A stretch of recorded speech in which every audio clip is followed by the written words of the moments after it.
ఖమ్మం జిల్లా వైరా నియోజకవర్గ కేంద్రంలో కేంద్ర ప్రభుత్వం అనుసరిస్తున్న రైతు కార్మిక వ్యతిరేక విధానాలను నిరసిస్తూ సిఐటియు తెలంగాణ రైతు సంఘం వ్యవసాయ కార్మిక సంఘాల ఆధ్వర్యంలో ప్రచార జాథా నిర్వహించారు.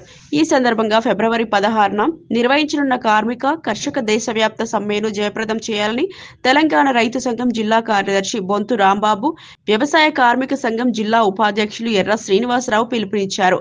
వైరా బస్టాండ్ సెంటర్లో అనుమోలు రామారావు అధ్యక్షతన జరిగిన సభలో వారు మాట్లాడుతూ కార్మిక చట్టాలను రద్దు చేసి 4 లేబర్ కోడ్స్ అమలు చేయడం పేద కార్మికులపై తీవ్ర ప్రభావం చూపుతుందని చెప్పారు. విద్యుత్ సంస్కరణల బిల్లు ద్వారా స్మార్ట్ మీటర్ల పేరుతో ఉచిత విద్యుత్ రద్దు చేసేందుకు కుట్ర జరుగుతుందని చెప్పారు. ఉపాధి హామీ చట్టంలో మార్పులు చేసి రాష్ట్రాలపై భారం మోపడం వల్ల కూలీలకు పనులు కల్పించకుండా చేసే పరిస్థితి ఏర్పడుతుందని అన్నారు. చట్టాల మార్పులకు వ్యతిరేకంగా ఈ జాథా నిర్వహిస్తా ఉన్నాం. ఇందులో ముఖ్యంగా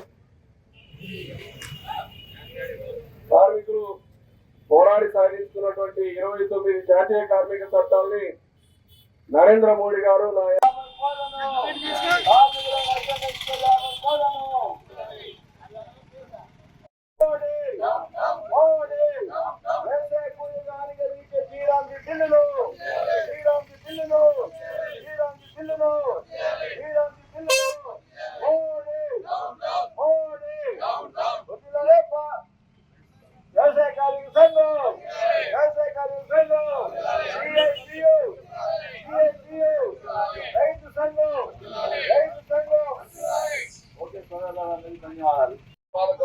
అంశాలని భావించి వాటికి వ్యతిరేకంగా రైతుల్ని, కూలీల్ని, కార్మికుల్ని చైతన్యం చేసేదాని కోసం ఈ జాథా నిర్వహిస్తూ వైరా రావడం జరిగింది. ఆదరైన కార్మిక సోదరులు, రైతు సోదరులందరికీ కూడా, వ్యవసాయ కూలీ సోదరులందరికీ కూడా ముందుగా ధన్యవాదాలు తెలియజేస్తా ఉన్నాం.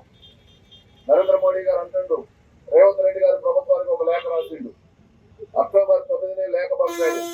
విద్యుత్ రంగంలో సంస్కరణలు తీసుకొస్తున్నాం, దాన్ని ఆమోదిస్తే మీకు ఒక 2,000 కోట్ల రూపాయలు ఇస్తాం.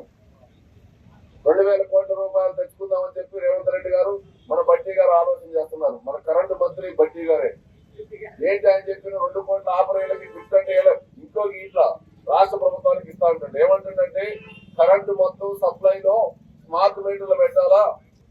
నరేంద్ర మోడీ ఏమంటుండంటే మీకు రైతుల మీద ప్రేమ ఉంటే వాళ్ళ అకౌంట్ లో డబ్బులు వేయండి, కానీ కరెంట్ ఎవడు వాడుకున్నా లెక్క తేలాల్సిందే, లెక్క ప్రకారం డబ్బులు వాడుకున్నోడే కట్టాలి నాకు అంటాడు.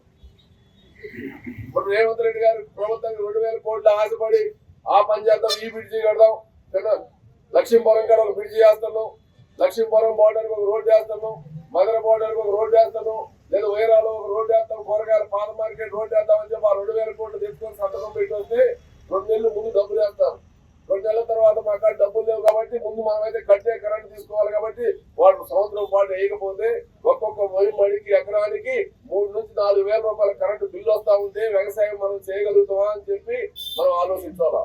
ఆంధ్రాలో మనం పోతే పశ్చిమ గోదావరి, తూర్పు గోదావరి, లేదు అటు గుడివాడికి వెళ్ళిపోతే పొలాలు నీళ్లు పెడితే 15 రోజులు ఉంటాయి. మనం సముద్ర మట్టానికి వైరా 500 మీటర్ల ఎత్తులో ఉంది.